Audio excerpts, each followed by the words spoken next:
7 years ago, my sister called me 3 weeks before her wedding and said, "You weren't invited, Jade. Don't embarrass us." Then she hung up. Last spring, she stood on my front porch in the rain with a duffel bag and mascara halfway down her face, and when I opened the door, she whispered, "Please, I heard you're doing well. I didn't know where else to go." Those 2 sentences are the whole story, I suppose. The distance between them is 7 years and everything that happened inside them. Here's all of it, including the part that wasn't easy, because the easy version would be a lie, and you deserve the real one. One quick thing before I do. If you've ever been cut out of your own family for something you simply are, not something you did, subscribe so the next story finds you, and tell me in the comments the thing about yourself your family decided made you too much, or not enough, or the wrong kind. You don't have to explain it. Just name it. I read every one, and I think, those things deserve to be named out loud somewhere. Mall seal. So here is what I am, that got me uninvited to my sister's wedding. I am gay. I have been gay my whole life, in the way some people are simply left-handed or brown-eyed, a fundamental fact about who I am that I never chose and could not have changed. A fact that was simply there, waiting to be named, long before I had the language or the courage for it.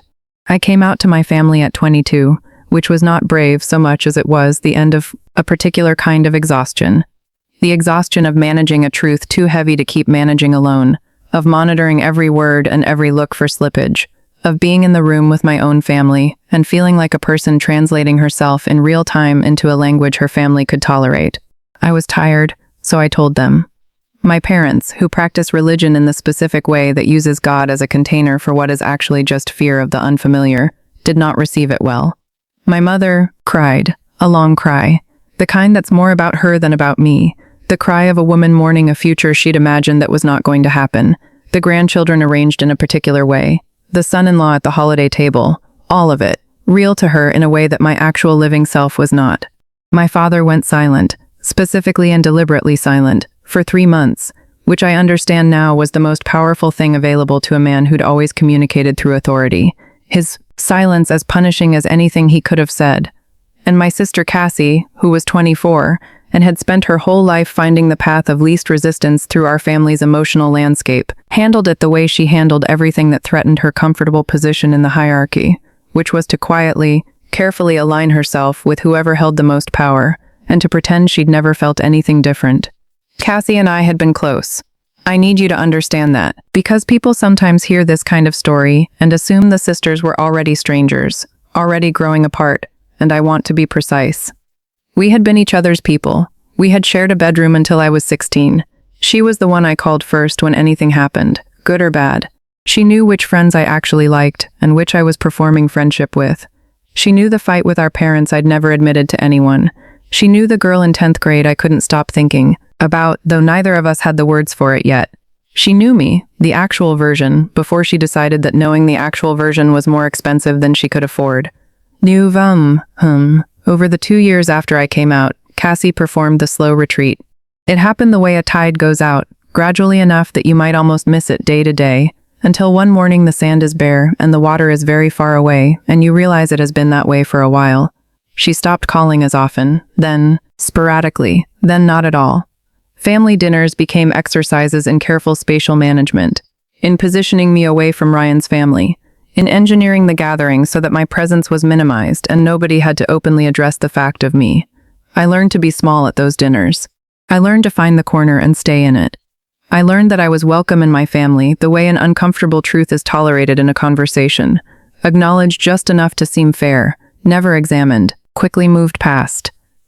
I told myself it was temporary, the adjustment period, the thing families go through. I told myself Cassie was navigating a new relationship, and it was complicated, and she'd come back around. People tell themselves these things because the alternative, which is to understand that someone you love has made a choice about you, is too large to hold all at once, so you quarter it and swallow it slowly instead. Then Ryan proposed, and the engagement began, and everything that had been slow and quiet became fast and concrete and impossible to pretend was something else.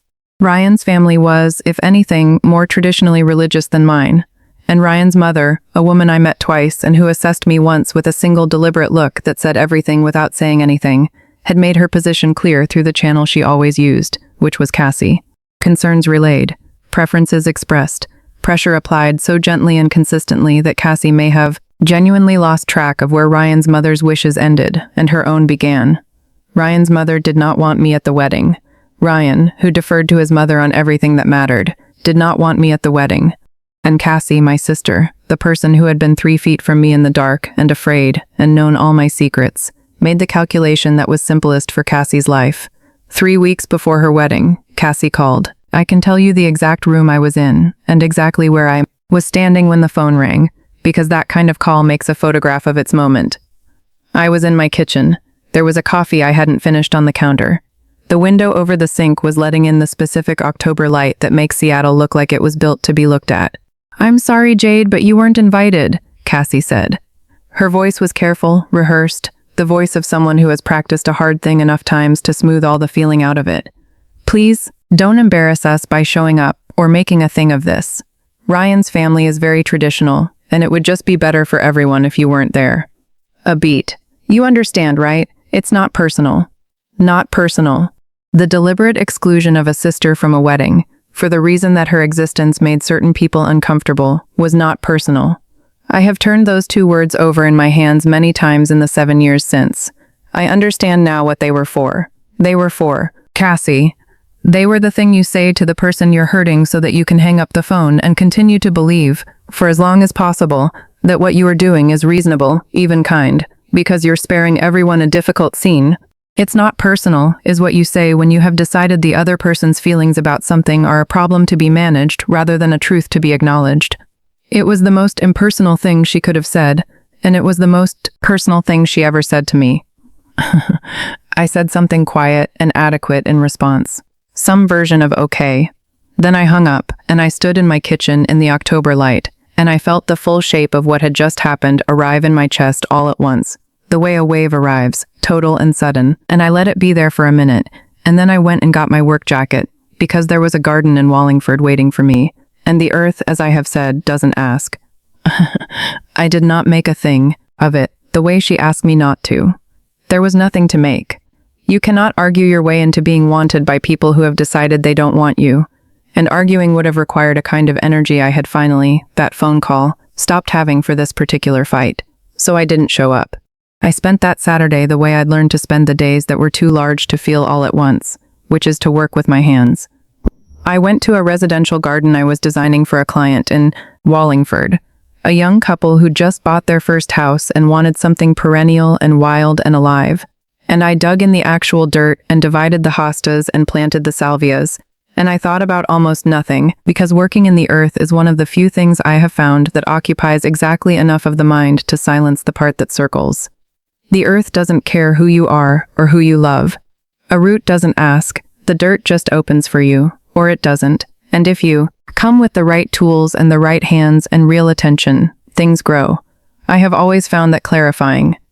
My wife Rosa and I had started dating that fall, 3 months after the wedding I didn't attend.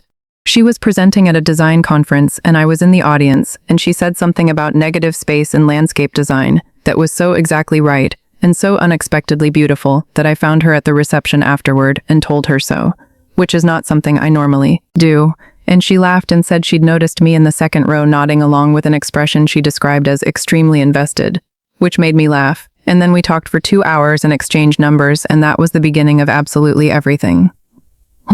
Rosa is an architect. I do landscape. Between us we can design a complete built environment, from the bones of the structure to the living things around it. And we are good in a way I've only recently stopped feeling shy about. Claiming out loud, we built a firm, we bought a house, we planted the garden ourselves, the 2 of us on a long weekend in October, which I recommend as a way to understand a person, because how someone plants a garden, what they choose and where they put it, and how patient they are when the thing they want is in the wrong spot, tells you more than most conversations. We got married 4 years after we met, in that garden, on a warm September evening. The light doing the specific thing Seattle light does in early fall, horizontal and golden and slower to fade than you expect. 30 people. Rosa's whole enormous, warm, argumentative family, who had taken me in years before without conditions or asterisks, who had never once made me feel like anything other than exactly what I was. My best friend Miriam and her husband. A handful of colleagues who had become real friends over years of shared work. No one from my family of origin. My parents were not there. My sister was not there. I had sat with that beforehand for a long time, the shape of their absence, and I had decided, in the end, that it was theirs to carry, not mine. The wedding was whole. The people in those seats had chosen to be there freely and completely, and that kind of choosing is the only kind I've ever wanted, and the evening was beautiful in a way that I will carry forever, and nobody who was absent diminished it, because absence doesn't have that power unless you hand it the power. And I had spent enough years handing over things that were mine to keep. The years between our wedding and Cassie's knock were the years I'd always needed without knowing how to have them, because I'd spent so long managing other people's discomfort at the cost of my own comfort, that I'd almost forgotten I had a self that needed tending. We grew the firm slowly, and then with real momentum. We got a reputation in Seattle, not a loud one, the quiet kind that builds in an industry over years when the work is genuinely good and the people you've worked with tell other people, honestly, without being asked. I planted gardens and designed environments and watched things grow under my hands, which remains the thing I love most about my work, not the design on paper, but the actual living outcome, a root taking, a season turning, a garden becoming the thing you imagined, and then exceeding it. Rosa designed structures that were beautiful and honest, the kind that understand what they are. We fought the ordinary fights of two people sharing a life and a firm. Who was responsible for the invoice that went out late? Whether to take on the commission that was too far away? Who left the back gate unlatched and let the raccoons into the compost? We were good at repairing, at coming back to the table with the actual words for the actual thing, which I have come to believe is more important than being good at not fighting. And we had years of evenings in that garden we planted, the lavender and the dahlias and the old plum tree that was there when we bought the house, whose fruit we didn't figure out what to do with the first summer, and then made jam with the second summer, and gave to everyone we knew. And those evenings were mine, in a way nothing had been mine before, completely and without apology. I heard almost nothing from my family. My mother sent cards. My father and I exchanged occasional brief emails, stiff and careful, the kind you send to someone you are technically in contact with but have not found the language for.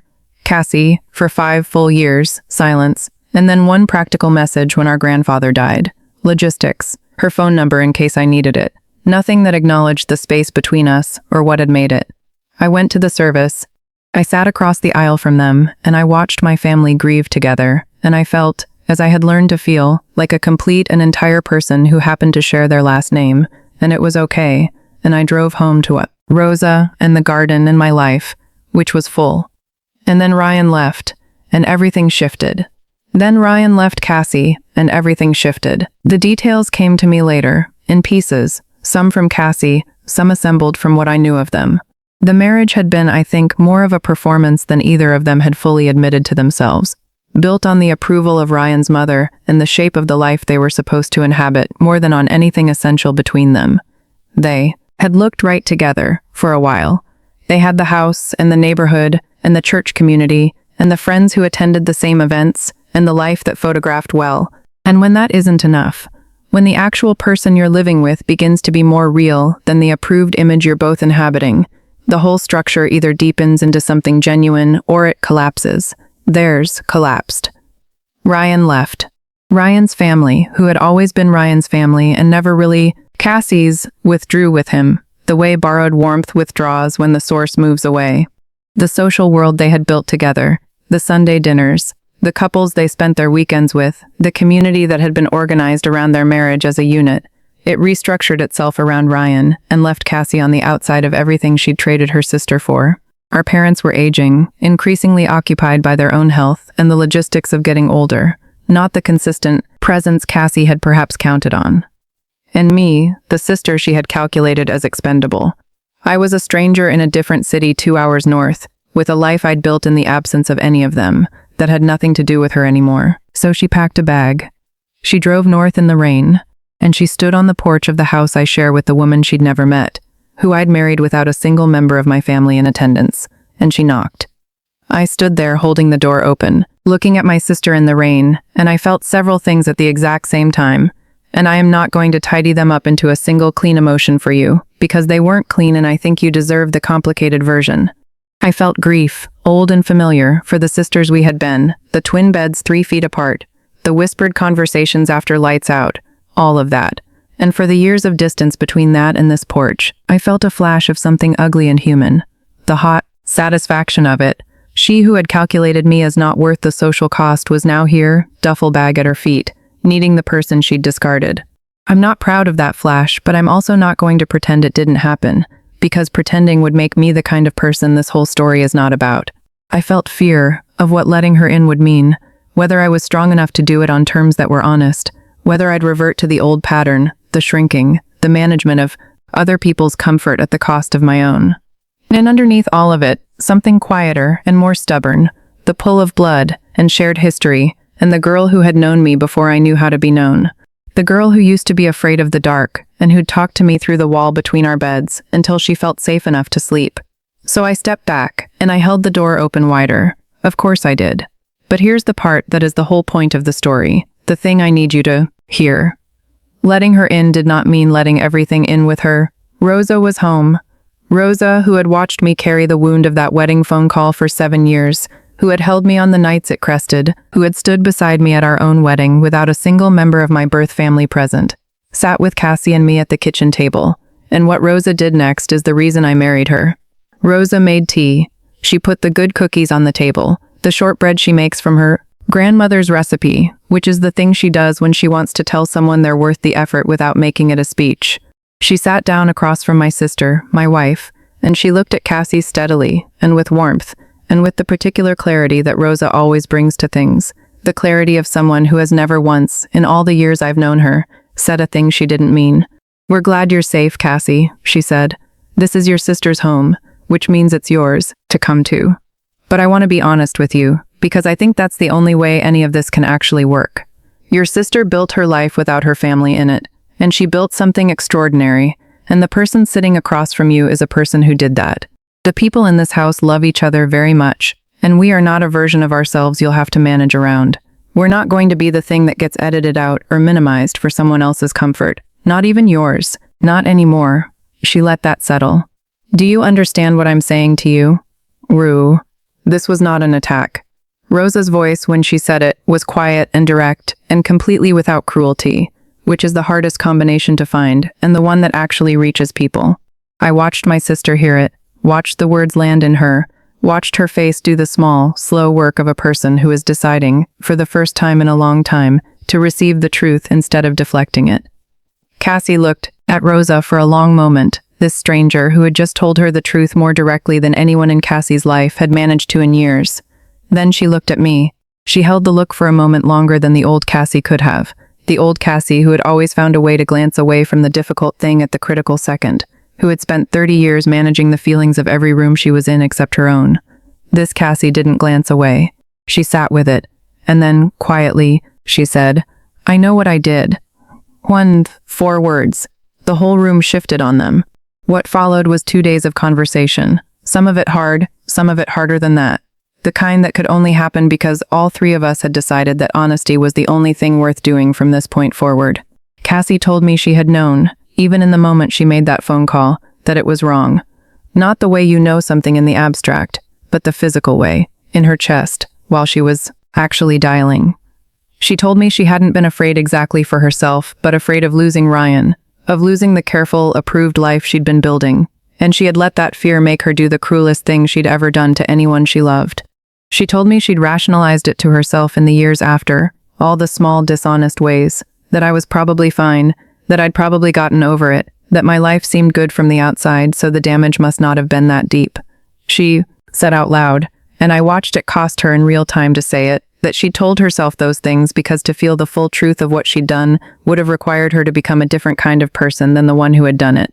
She would have had to be someone who understood herself to be cruel, and she hadn't been ready for that knowledge, not until the life she'd prioritized over me fell apart and left her with no comfortable version of herself left to protect. She also told me, and this is the detail I've sat with most, that she had looked at the empty seat during her wedding ceremony. Not afterward, not in the months of reflection that followed, but during, in the middle of the ceremony, while the officiant was speaking and Ryan was looking at her and everyone who mattered to both their families was there. She had looked at the seat in the 3rd row where I would have been sitting, and she had felt a specific, named, identifiable thing, and she had taken that thing and pressed it down and sealed it and gotten through the exchange of vows and the reception and the photographs and the first dance and all of it.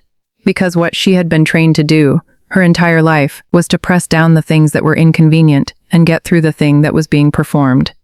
I thought about that a lot afterward. The empty seat, the things she felt and didn't let herself feel. How much of her life had been organized around not feeling the inconvenient things, and what it had cost her, in the end, to live that way. How the performance had run its course and the house had emptied out, and there she was, standing on my porch in the rain, with all the things she hadn't let herself feel waiting right where she'd left them, all those years, patient and ready, a marriage to perform.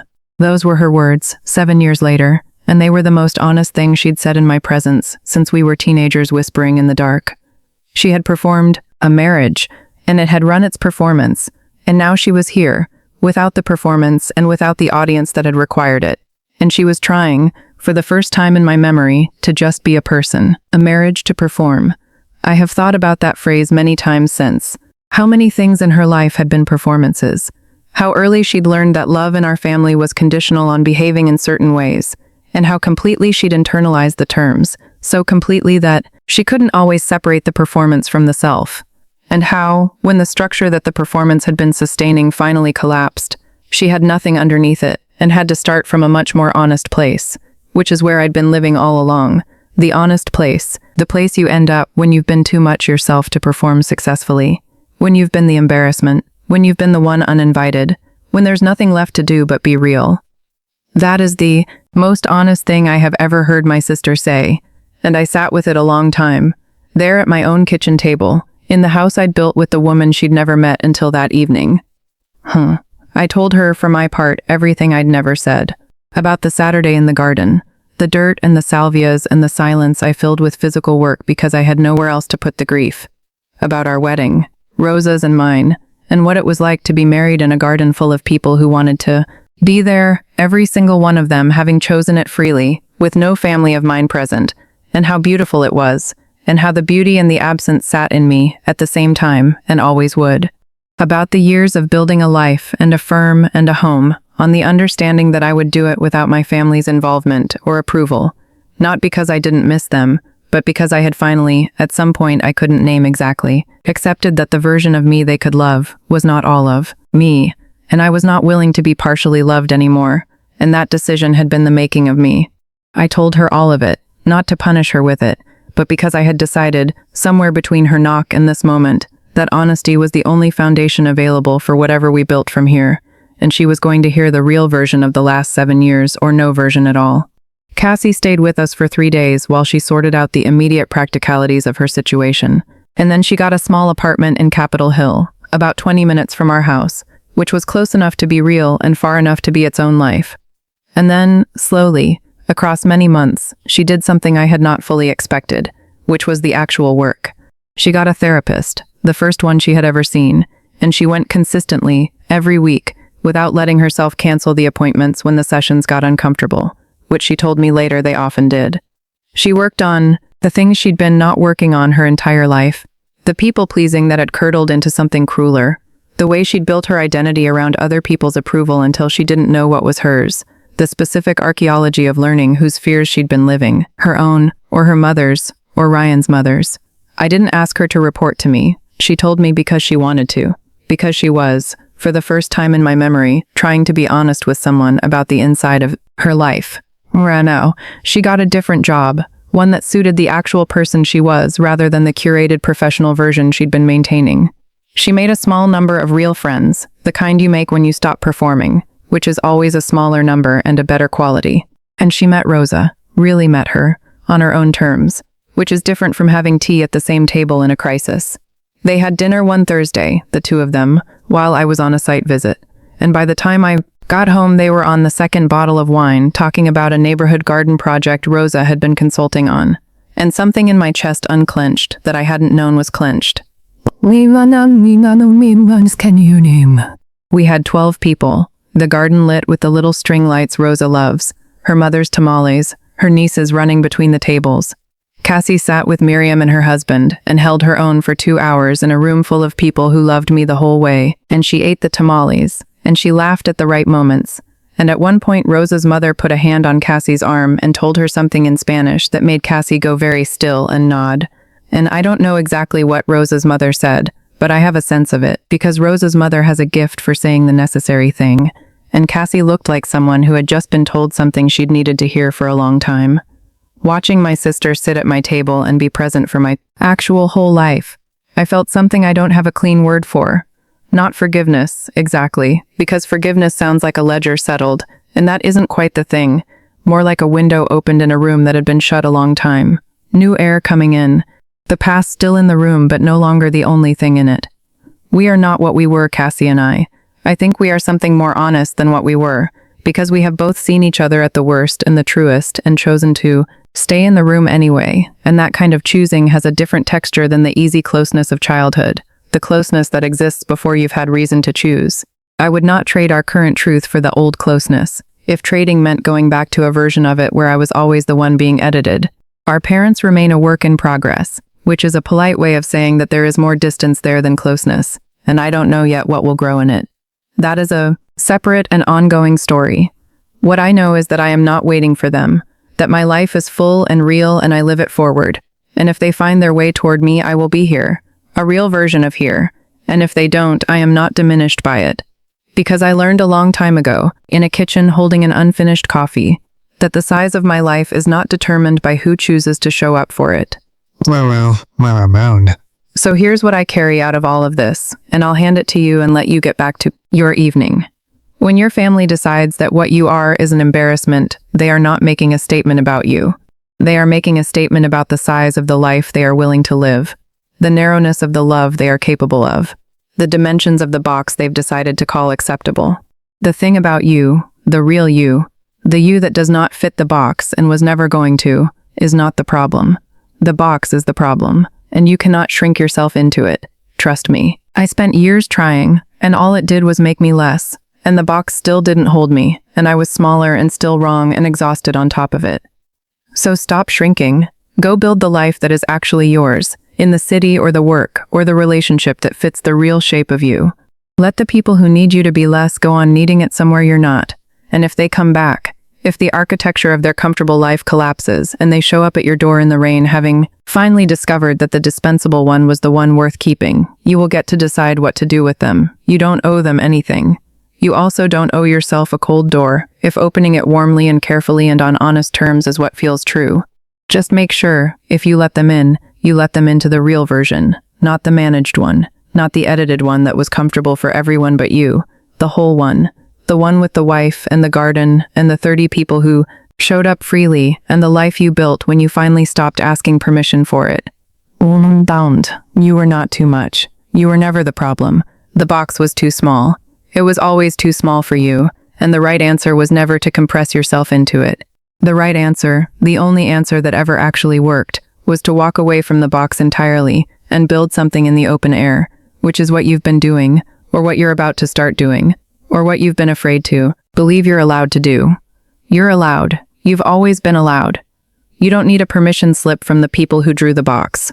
The people who eventually come back, if they come back honest, if they come back having done the real work on themselves, may offer you something the original version of them never could, which is a love that has been tested and survived what it found and chosen you anyway. That is a rarer and more durable thing than the easy love of people who've never had to decide. I have that now, in its beginning, with Cassie, and I hold it carefully, because it cost us both something real to get here. And if no one comes back, you still have the life in the open air, and that is enough. That has always been enough. If this story reached something in you tonight, the kindest thing you can do is subscribe, because every week I tell another story about someone who was told they didn't belong, who built something true anyway, and I'd hate for the next one to miss you. And before you go, please do this for me in the comments. Tell me about something you simply are, something real and true, that someone once decided made you too much, or not enough, or the wrong kind. And then tell me what you built anyway, or what you're still building. Say it where the world can see it. Let's fill this whole section with the real people who got uninvited and showed up for themselves instead. I'll be down there reading every single one.